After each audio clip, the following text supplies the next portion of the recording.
Have you ever wondered why the ancient elves, those wise and immortal beings of Middle-earth, ultimately chose to leave their beloved lands behind? Elves departed Middle-earth forever primarily because their spiritual essence was deeply tied to the fate of the world itself. And with the fading of ancient magic and the rise of men, Middle-earth was no longer their true home. The core reason lies in their very nature. Elves are the firstborn children of Iluvatar, designed to endure as long as Arda, the world itself. However, after thousands of years in Middle-earth, particularly after the great wars against Morgoth and Sauron, the land became marred. Their spiritual and physical being began to wane in these lands, a process known as fading. Their true ancestral home was Valinor, the Undying Lands in the uttermost west, a place of spiritual light and healing power. While they could choose to remain in Middle-earth, it meant a slow decline. The destruction of the One Ring at the end of the Third Age was a pivotal moment.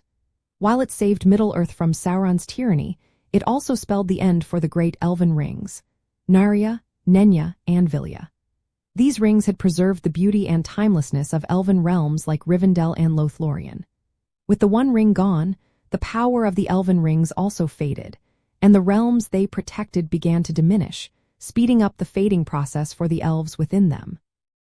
This loss of protective magic made their departure from Middle-earth not just a choice, but a spiritual necessity.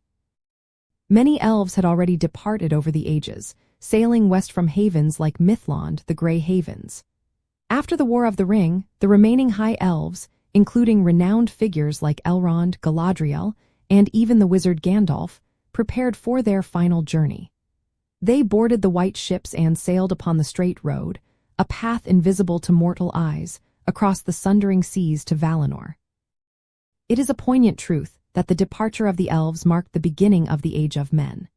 Their leaving cleared the way for humankind to truly come into their own, to shape the world according to their will, and to experience their own dominion over Middle-earth. The elves' departure was a bittersweet farewell, a sacrifice that allowed for the natural progression of the world, ensuring their own preservation in the spiritual haven of Valinor while bequeathing a new mortal era to Middle-earth.